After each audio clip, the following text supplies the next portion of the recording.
Inspector sir, என்ன இவங்களோட போட்டீங்கன்னா என்ன அடிச்சே கொண்டுடுவாங்க சார். கரெக்டவள், இவன் அந்த நாட்டை போடு.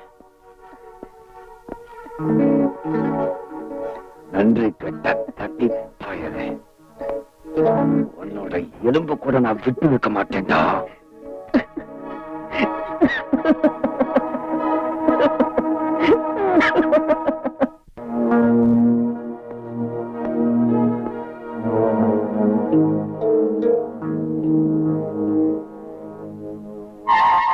இதுல எவ்வளவு இருக்கு? 10 லட்சம். மிஸ்டர் மோகன்தாஸ், நான் இந்த கேஸை வாபஸ் வாங்கிட்டு உங்க மகனை விடுதலை செஞ்சா அப்போ நீங்க எனக்கு என்ன தருவீங்க? 40 லட்சம். 40 lakhs. சரி, நான் அவனை விட்டுடுறேன். எனக்கு உங்ககிட்ட இருந்த ஒரு பைசா கூட தேவையில்லை. ஆனா எனக்கு ஒரு உதவி மட்டும் செய்யுங்க, அது போதும். சொல்லு, என்ன வேணாலும் செய்யறேன். என் தங்கச்சி எனக்கு திருப்பி கொடுத்துருங்க. ஓ மிஸ்டர் மோகன்ராஜ், ஏன் பேசாம இருக்கிறீங்க? உன்னால எல்லாமே கொண்டு வந்து தர முடியும் இல்ல?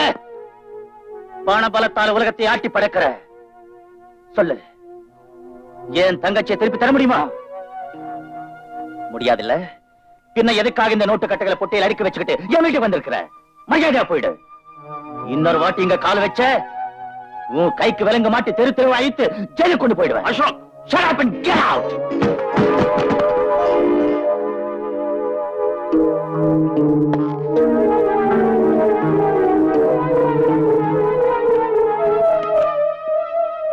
இந்த பணத்தை நீ காலால எட்டி உதைச்சதும் இல்லாம இந்த மோகன்ராஜை நீ இன்சல்ட் பண்ணிட்ட.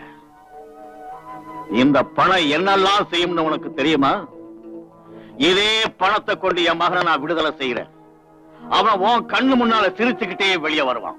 அப்ப உன் துரதிருஷ்டத்தை நினைச்சு நீ வெக்கப்படத்தான் போற. அது ஒரு காலம் நடக்காது மிஸ்டர் மோகன்ராஜ். அது மட்டும் இல்ல, எங்க சட்டமும் நியாயமும் பணத்துக்கு முன்னால தோத்து போயிட்டோம். நான் என் கையாலே உன்னை தூக்குல போட்டுடுவேன்.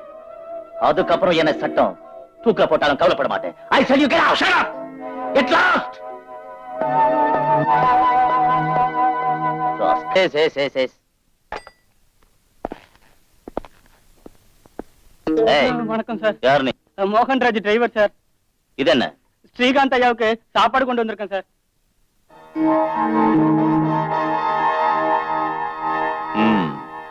உலகத்தில் இருக்கிற கொலையாளி நம்பர் 1 கொலையாளி மகனுக்கு ஸ்பெஷல் சாப்பாடா? கான்ஸ்டபிள். Yes sir. செக் பண்ணு. ஓகே. இதுல யாரையாவது ரத்தம் இருந்தாலும் இருக்கலாம்.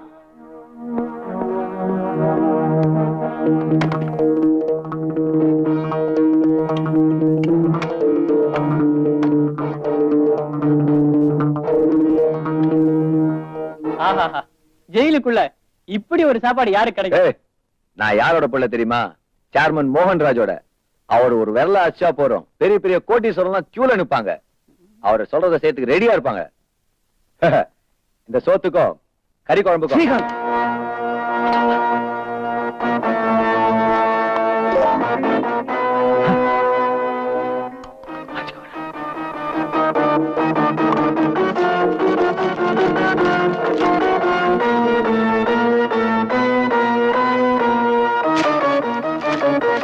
Daddy, you are great. Inspector sir வீட்டுக்கு போயிட்டாருங்களே, அவர்கிட்ட ஏதாவது சொல்லணுமா? பேர் சொல்லுங்க, வந்ததும் விவரம் சொல்றேன்.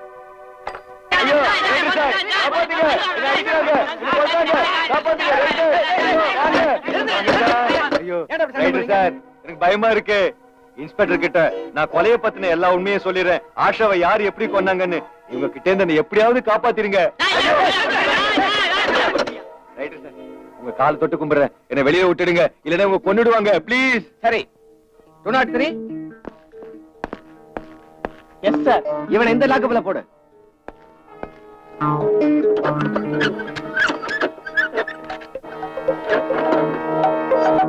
ஏய் ஸ்ரீகாந்த், நல்ல ஞாபகம் வச்சுக்க. உன்னை நாய் அடிக்கிற போல அடிச்சு சாகடிக்கல. என் பேர் ஜானி. அட போடா பொறுக்கி பையா, உன்னால என்ன ஒண்ணுமே செய்ய முடியாது. நான் உண்மையை சொல்லணும் போறேன்.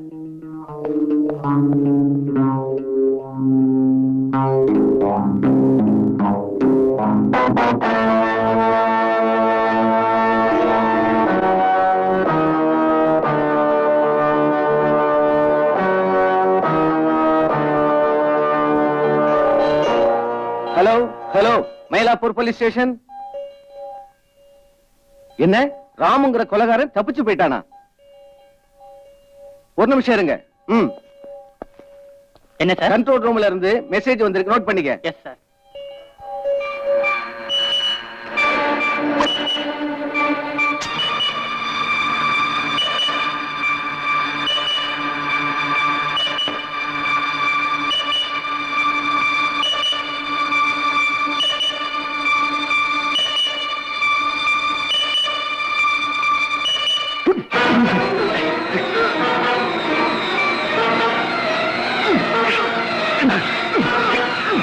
No sir, it's impossible. நான் அடிச்சதுனால அவன் சாகல. சிலர் என்னை மாட்டி விடுறதுக்காக முயற்சி செய்யறாங்க. செல்வாக்கியும் பணத்தையும் சட்டத்துக்கு எதிராக பயன்படுத்துறாங்க. Want any more explanation? இந்தாங்க உங்க சஸ்பென்ஷன் ஆர்டர். யூ கேன் கோ.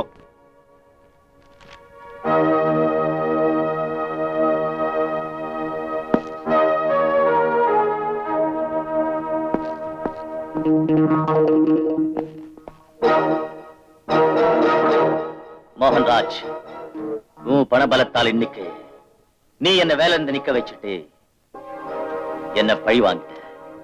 ஆனா உனக்கு ஞாபகம் வச்சுக்க, நாளைக்கு அர்ஜுனுக்கு மயக்கம் தெளிஞ்சா என் தங்கைய கொலை செஞ்சது உன் மகன் தான் ஊருக்கு தெரிஞ்சிடும். அவனை காப்பாத்த லாக்அப்ல இருந்த தாமோதனை கொன்னது நீதான்னு தெரிஞ்சிடும். அப்ப அப்பாவையும் மகனையும் தூக்குல தொங்க விட்டுடுவேன். எந்த வியாதிக்கு என்ன மருந்து கொடுக்கறதுன்னு எனக்கு நல்லாவே தெரியும். அசோக், என்கிட்ட நீ வாலாட்ட முடியாது. நான் ரொம்ப பயங்கரமானவன். அசோக் ஒரு இன்ஸ்பெக்டர் இருந்ததா அட்ரஸே இல்லாம செஞ்சிருவேன். என்ன என்ன சொல்றீங்க நீங்க? அவனை போய் நான் கொல்றதா? வேண்டாங்க, வேண்டாம். ஆமா, இதை தவிர வேற வழி இல்ல. உன்னை தவிர வேற யாரும் இதை செய்ய முடியாது. அவன் என் மருமகன், என் சொந்த அண்ணன் மகன். அவனை போய் நான் கொல்றதா? ஆமா, அவன் உன் சொந்தத்தின் ரத்தம். உன் மகன் உன் ரத்தத்துல பிறந்தவன். உன் ரத்தத்துல பிறந்தவன் உயிரோட இருக்கணும்னா சொந்தத்தின் ரத்தத்தை அழிச்சிட வேண்டியதுதான். அதோட அவன் என்ன நிலைமையில் இருக்கான்னு உனக்கே தெரியும். இன்னைக்கோ நாளைக்கோன்னு இருக்கான். அவனை நீ துப்பாக்கியால சுட்டு கொல்ல தேவையில்லை. ஆக்சிஜன் டியூபை எடுத்துட வேண்டியதுதான். எடுத்த 2 நிமிஷத்துல அவன் கதை முடிஞ்சிடும். அப்ப அந்த டியூப் எடுக்கிறது கொலை இல்லையா? ரேகா, கொலைங்கிறது என்ன பொறுத்த வரைக்கும் ஒரு கலை. அர்ஜுனன் சாகிறதும் உயிரோட இருக்கிறதும் அதிர்ஷ்டத்தின் கையில இருக்கு. அவன் பொழைச்சுக்கிட்டா உன் அதிர்ஷ்டம் செத்துட்டு நினைச்சுக்க. மயக்கம் தெரிஞ்சு அவன் வாக்குமூலம் கொடுத்தா உன் மகன் கண்டிப்பா தூக்கல தொங்க வேண்டிய சூழ்நிலை உருவாயிடும். அதை நீ மறந்துடாது. ஸ்ரீகாந்த காப்பாத்துறதுக்காக நான் அவன் கையால லாக்அப்ல ஒரு கொலை செய்ய வச்சேன். ஒரு கடைசி கொலை இது. அதை நீதான் செய்யணும். இல்லைன்னா ஒரு பக்கம் மகன் சாகடிக்கப்படுவான், இன்னொரு பக்கம் அவமானத்தால பயந்து உன் கணவன் தற்கொலை செஞ்சுக்க வேண்டி வந்துடும்.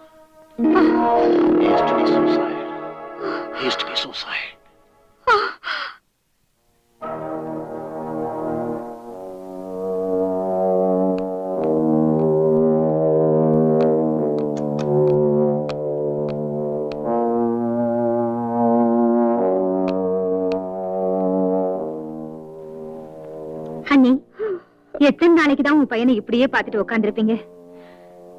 நாளைக்கு உங்களுக்கு ஏதாவது ஆயிடுச்சுன்னா என்ன பத்தி எனக்கு கவலை இல்ல. ஆனா என் மகன் உயிர் பிழைச்சா போதும். என் உயிரை எடுத்துக்கிட்டு என் மகன் உயிரை திருப்பி கொடுத்துடு. கடவுளே, என் மகனை காப்பாத்து. என்ன பேசுறீங்க அண்ணி? உங்க மகனுக்கு ஒண்ணும் ஆகாதுங்க அண்ணி. அவன் நிச்சயமா பிழைச்சிடுவான். உங்க மகனுடைய வாழ்க்கையில தான் என் மகனுடைய வாழ்க்கையே அடங்கியிருக்கு. எழுந்திருங்க அண்ணி. பாருங்க, நான் உங்களுக்காக சாப்பாடு கொண்டு வந்திருக்கேன். போய் கை கழுவிட்டு வாங்க. எனக்கு பசிக்கல. குழந்தை மாதிரி அடம் பிடிக்க கூடாது. நீங்க போய் கை கழுவிட்டு வாங்க. அது வரைக்கும் அர்ஜுனா நான் பாத்துக்கிறேன். போங்க அண்ணி. நல்ல நில்ல.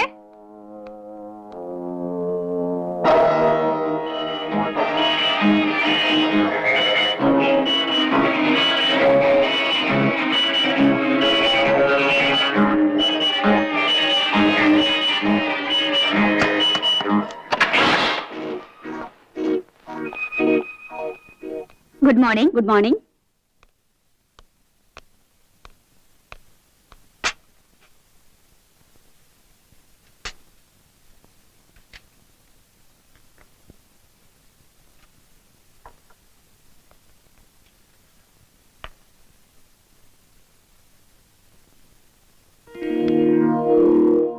சிஸ்டர், எஸ், ஆப்பிள் கீழே விழுந்துருச்சு, எடுத்து தரீங்களா?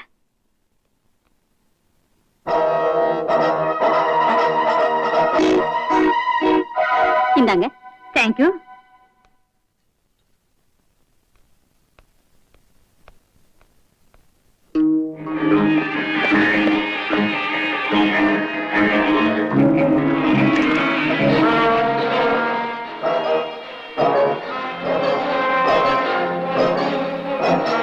அசோக், நீ எப்போ வந்த? இப்பதான் வந்தேன். சரி அண்ணி, நான் கிளம்புறேன். இவ்வளவு சீக்கிரமா?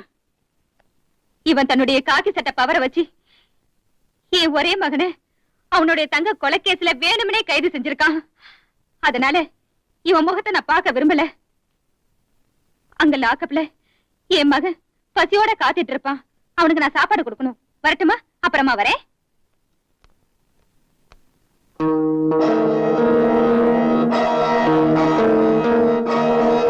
அட, இந்த ஆக்சிஜன் டியூப் எடுத்தது யாரு? என்ன ஆக்சிஜன் டியூப் இல்லையா? Doctor, doctor!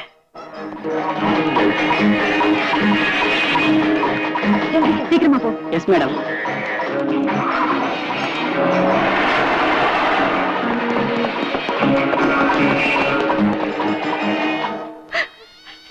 Doctor, sorry.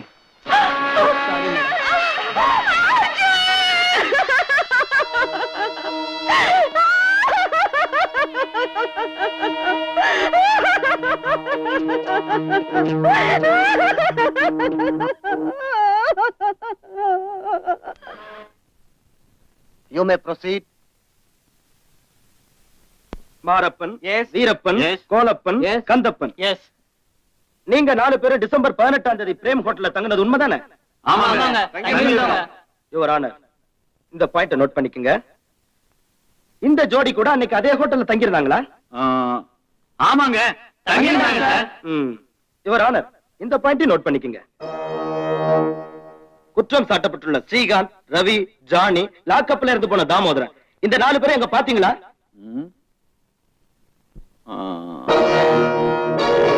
பாத்தீங்களா இல்லையா? இல்லைங்க, நாங்க பார்க்கவே இல்லைங்க. சத்தியமா சொல்றேன், இந்த மூஞ்சிகளை இப்பதான் பாக்குறோம். இவங்க போய் சொல்றாங்க யுவரான. என்கிட்ட கொடுத்த வாக்குமூலத்தை 4 பேரும் பார்த்தாக்க சொல்லிருக்காங்க. Order, order. That's all your honour. Your witness.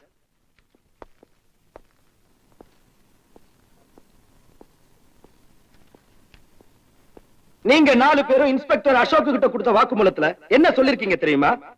Srikanth, Ravi, Johnny, Damodaran இவங்க 4 பேரையும் அந்த ஹோட்டல்ல பார்த்தது உண்மைதான் ஒத்துக்கிட்டு இருக்கீங்க. சொல்லுங்க, உண்மையா இல்லையா? உண்மையை சொல்லட்டுமா சார்? அடிக்கு பயந்து ஒத்துக்கிட்டோம் சார். ஆனா போலீஸ்காரங்க எங்களை அடிக்கிறதுக்கு நியாயமே இல்ல சார். லத்தியால, சூக்கால, சவுக்கால எல்லாத்தாலையும் எங்களை அடிச்சு கீழே தள்ளிட்டார் சார். ரவுடிங்க அடிக்க முடியாத அளவுக்கு அடிச்சார் சார் அந்த இன்ஸ்பெக்டர். ஆமா சார், நாங்க மட்டும் அவருடைய வார்த்தையை கேட்காம நடந்திருந்தா அதே இடத்துல அடிச்சு கொன்னிருப்பாரு இன்ஸ்பெக்டர் சார். யுவர் ஆனர், இந்த பாயிண்டையும் நோட் பண்ணிக்கங்க. நீங்க எல்லாம் போலாம். உன் பேர் என்ன? ஜெகன் சார். இவங்களெல்லாம் உனக்கு தெரியுமா? சார், தினமும் 50 பேர் என் படகுல வர்றாங்க.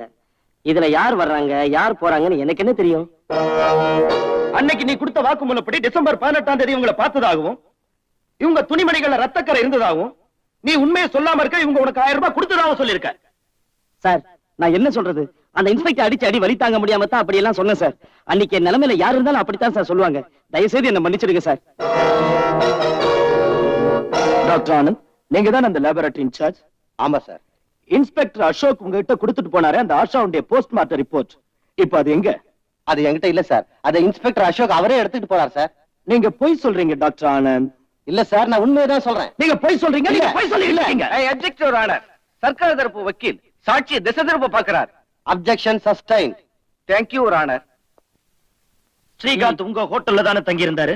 இல்ல சார், ஸ்ரீகாந்த் எங்க ஹோட்டல்ல தங்கல. லெக்சர்ல அவர் பேரும் கிடையாது. நீ சொல்றது போய் உங்க இல்ல, லெட்டர்ல இல்ல, என்ட்ரி இல்ல, பண்ணிருக்க நான் போய் உண்மைதான் நீ போய் தான் சொல்றேன். சொல்லிக்கிட்டே இருக்க.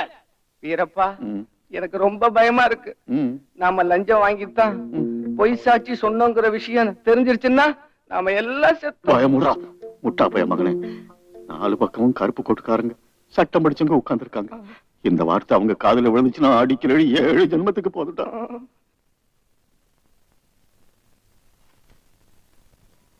இந்த நீதிமன்றத்தில் ஸ்ரீகாந்த், ஜானி, ரவி மற்றும் லாக்கப்பில் மரணமடைந்த தாமோதர் ஆகிய 4வரும் சேர்ந்து ஆஷாவை பலாத்காரம் செய்து பிறகு கொலை செய்ததாகவும் அவளின் கணவன் அர்ஜுனை அடித்ததில் இறந்து விட்டதாகவும் குற்றம் சாட்டப்பட்டுள்ளது.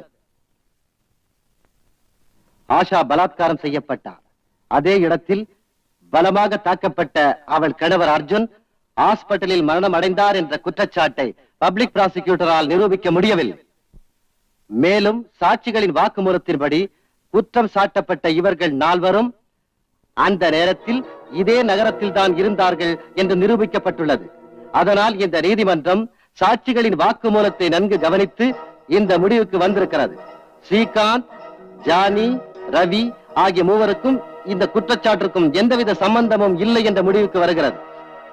எனவே ஸ்ரீகாந்த், ரவி, ஜானி ஆகிய மூவரையும் இந்த நீதிமன்றம் விடுதலை செய்கிறது.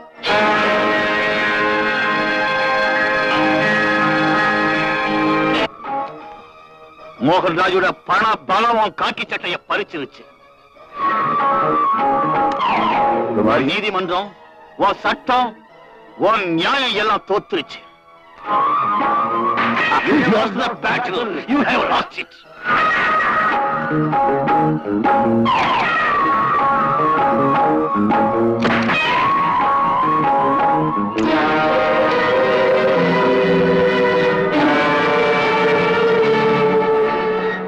ஆஷா, அவங்க தன் பணபலத்தால சட்டத்தின் கண்களை குருடாக்கிட்டாங்க. பணம் கொடுத்து வாங்கிய சாட்சிகளால நீதிமன்றத்தின் கையால நியாயத்தை கொன்னுட்டாங்க. இந்த சட்ட நியாயம் நீதிமன்றம் எல்லாம் பணத்துக்கு அடிமையாயிடுச்சு. ஆனா நான் அடிமையாகல. அந்த நீதிமன்றம் எனக்கு தேவையில்லை. ஏன் நீதிமன்றம் அவங்களுக்கு தண்டனை கொடுக்கும். அந்த நீதிமன்றம் அவங்களை நிர்வராதையை நிரூபிச்சிச்சு. இப்ப ஏன் நீதிமன்றம் அவங்களுக்கு மரண தண்டனை கொடுக்கும்.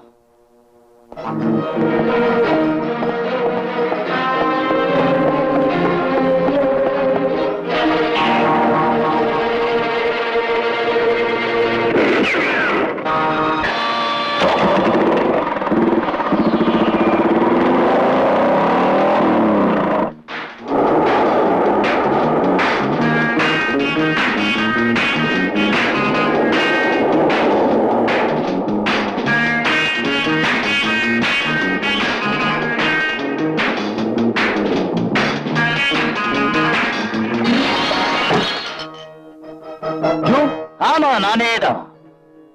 இது இன்ஸ்பெக்டர் அசோக் இல்லடா. உங்க பணத்தால் என் கையை கட்டுறதுக்கு ஆஷாவோட அண்ணனா வந்திருக்கேன். ஆஷாவோட ஆசையை நிறைவேற்றுறதுக்கு. இனிமே உங்க யாரையுமே உயிரோட விடவே மாட்டேன்.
பாத்தீங்களா?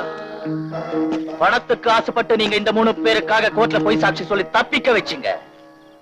இப்ப அதே 3 பேருக்காக நீங்க குழி தோண்டி பொதுக்கிடன்னு ஏன் நீதிமன்றம் தீர்ப்பு சொல்லுது? தோண்டுங்கடா, இல்லன்னா அவங்களை அனுப்பி வச்ச இடத்துக்கு உங்களையும் அனுப்பிச்சுடுவேன். தோண்டுங்கடா.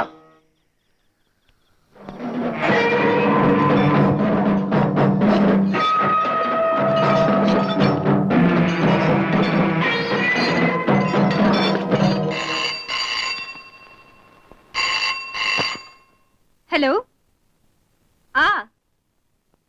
ஆமா. என்ன? கடவுளே. சரி வரேன்.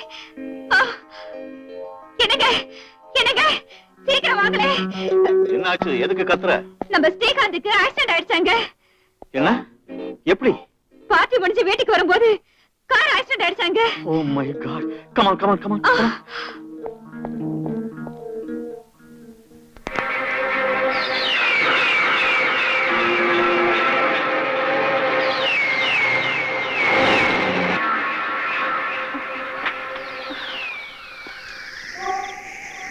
என்னங்க ஆக்சுவலா நீங்க தானே நடந்ததா சொன்னாங்க. இங்க யாரையுமே காணோமே.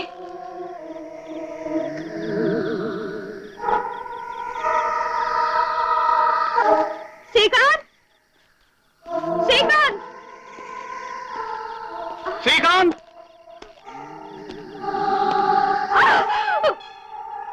ஸ்ரீகாந்த்,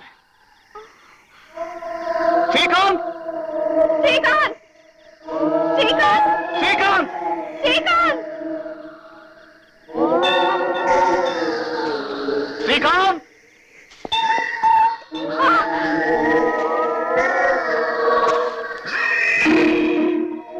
அசோக், வாங்க மோகன்ராஜ். வாங்க.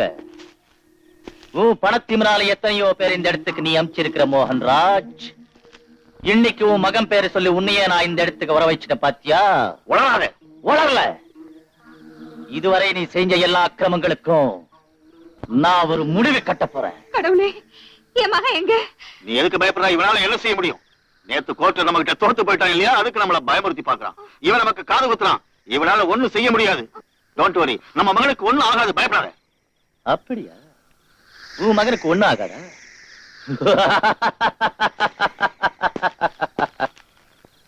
இன்னைக்கு உன் பணத்தால என்ன செய்ய முடியும் நான் பாக்குறேன். உன் பணத்தால சாட்சிகளை வாங்க முடியும். உன் பணத்தால அவங்க வாய் மட்டும்தான் மூட முடியும், மத்தவங்க உயிர்களை வாங்க முடியும். உன் பணத்தால சட்டத்தை வாங்க முடியும், நியாயத்தையும் கௌரவத்தையும் வாங்க முடியும். ஆனா இன்னைக்கு உன்னால என்ன வாங்க முடியும்னு நான் பாக்குறேன். அங்க பார்.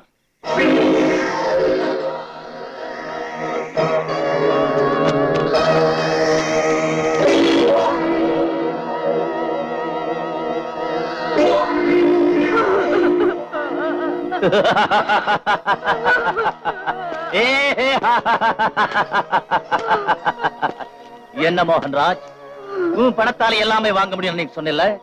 இப்ப உன் மக உயிரை வாங்கி கொண்டு வா பாக்கலாம்.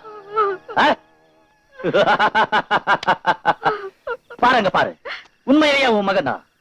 ஆனா உயிர் மட்டும் இல்ல.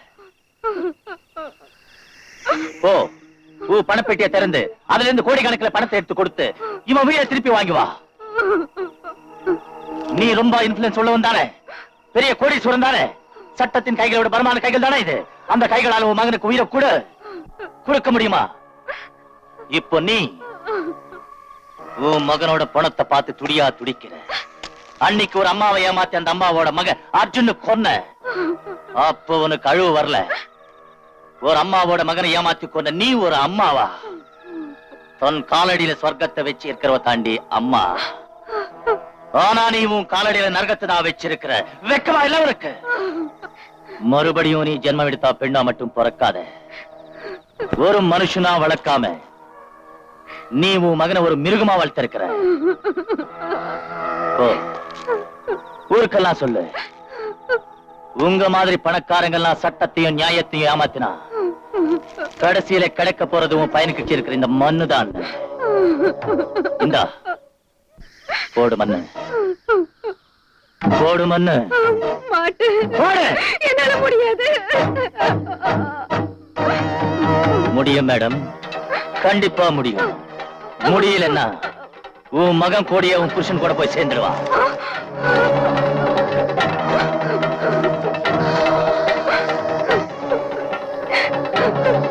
என்ன மன்னிச்சிடு ஸ்ரீகாந்த், என்ன மன்னிச்சிடு ஸ்ரீகாந்த், என்ன மன்னிச்சிடு. மண்ணு போடு போடு.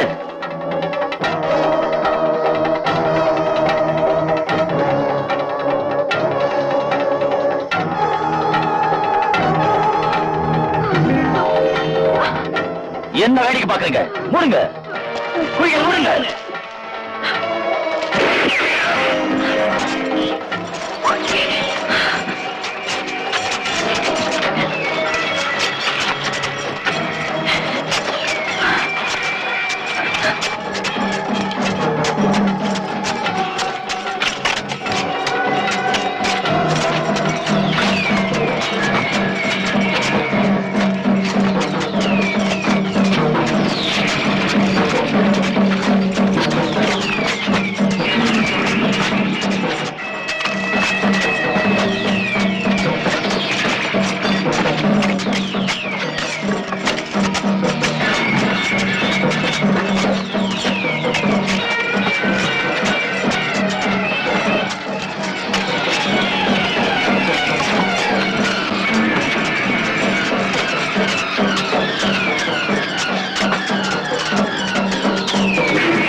ஆஷா, பாரு, நியாயம் ஜெயிச்சிச்சு.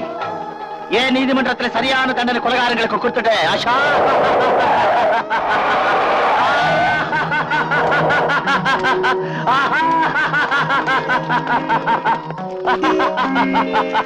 நான் நினைச்சது சாதிச்சுட்ட ஆஷா. ஏன் நீதிமன்றம் இவங்களுக்கு தண்டனை கொடுத்துச்சு? என்ன வேலை செஞ்சுட்ட? நீ சட்டத்தை பாதுகாக்க வேண்டியவன். நீயே இப்படி சட்டத்தை கொண்டா உலகம் சட்டத்தை பத்தி என்ன நினைக்கும்? இல்ல ஜட்ஜி சார், நான் சட்டத்தை கொலை செய்யல. சட்டத்தை கொன்னவங்க தான் நான் கொலை செஞ்சேன். நீதிமன்றத்தின் நேர்மையை கொன்னவங்க தான் நான் கொலை செஞ்சேன். நீ செஞ்சது பெரிய குற்றம் அசோக். இனிமே எந்த சட்டமும் உன்னை காப்பாற்ற முடியாது.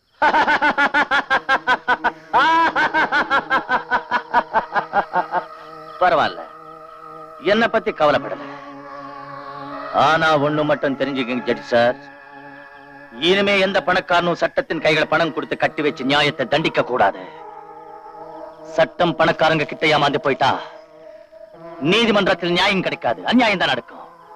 அப்புறம் தனி நீதிமன்றம் ஏற்படுத்தி ஜனங்கள் தீர்ப்பு வழங்க ஆரம்பிச்சிருவாங்க. இன்ஸ்பெக்டர்,